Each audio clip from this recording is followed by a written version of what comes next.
ఇక అధికారం చేతిలో ఉంది కదా అని తప్పుడు కేసులు పెడితే చూస్తూ ఊరుకోమని హెచ్చరించారు శేరిలింగంపల్లి బీఆర్ఎస్ నాయకులు రవి యాదవ్. ప్రభుత్వాన్ని ప్రశ్నిస్తే కేసులు పెడితే బీఆర్ఎస్ లీగల్ టీం 5 నిమిషాలు స్పందిస్తుందన్నారు. అభివృద్ధి కోసం పార్టీ మారానన్న ఎమ్మెల్యే అరకపూడి గాంధీని సమస్యలపై నిలదీస్తే అక్రమ కేసులు పెడుతున్నారని మండిపడ్డారు. ఇప్పటికైనా ఎమ్మెల్యే ఏ పార్టీలో ఉన్నారో నియోజకవర్గ ప్రజలకు స్పష్టం చేయాలన్నారు రవి యాదవ్.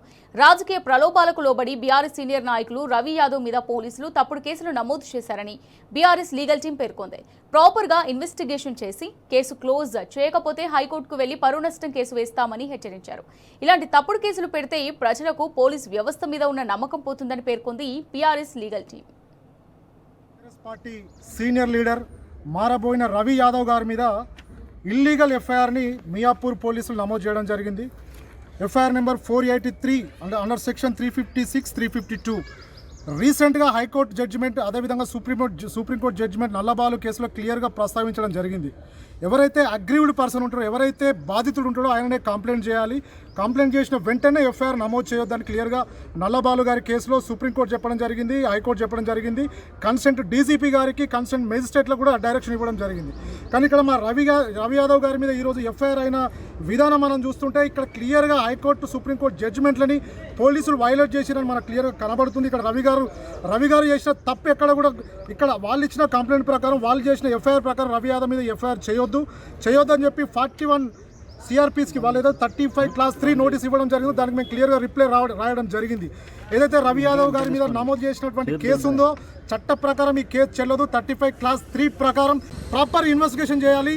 ఇన్వెస్టిగేషన్ చేసిన తర్వాత నిజంగా రివీల్ చేసినట్టయితే, అగ్రీవ్డ్ పర్సన్ కంప్లైంట్ ఇచ్చినట్టయితే మాత్రమే ఎఫ్ఐఆర్ చేసే అవకాశం చట్ట ప్రకారం ఉంటుందని చెప్పి ఈరోజు బీఆర్ఎస్ లీగల్ టీం రవి యాదవ్కు మద్దతుగా పిఎస్కి రావడం జరిగింది. ఏ కేసులైనా బీఆర్ఎస్ లీగల్ టీం రవి యాదవ్కు మద్దతు తెలపడానికి మేము ముందుంటామని తెలియజేస్తున్నాం. జిల్లా నాయకులు, మిమ్మల్ని ఆ రోజు గెలిపించింది మేము, అర్థమైందా? మీరు రోజు మా బీఆర్ఎస్ పార్టీలో గెలిచింది మీ సన్నాసులు, మేము గెలిపించింది మేము మిమ్మల్ని, అర్థమైందా? మీరు లేకపోతే బీఆర్ఎస్ పార్టీ లేకుంటే మీరు నాయకులు అయ్యేవారా? ఈరోజు నువ్వు మా యొక్క మాజీ కార్పొరేటర్ ఉండే, ఇంతకుముందు 2009లో వాళ్ళ సతీమణి కాంగ్రెస్ పార్టీ రూలింగ్ ఉన్నప్పుడు ఓడిపోయింది. మా బీఆర్ఎస్ పార్టీలో నువ్వు జాయిన్ అయినాకనే మా బీఆర్ఎస్ పార్టీ దీక్షతోనే ఈరోజు నువ్వు కార్పొరేటర్ అయిన విషయం నువ్వు మర్చిపోద్దని చెప్తా ఉన్నా ఈరోజు నేను.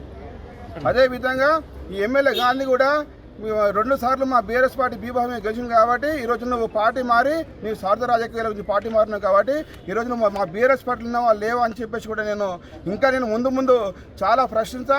నా మీద 100 కేసులైనా సరే మా బీఆర్ఎస్లో అందరి అండతో, మా అధిష్టానం అండతో, మా లీగల్ టీం ఈరోజు మాకు సపోర్ట్గా ఈరోజు మాకు ఎక్కడికక్కడ మాకు అండగా ఉంది కాబట్టి మేము ఎక్కడ కూడా ఇలాంటి గాజులకు ఎప్పుడు భయపడటం.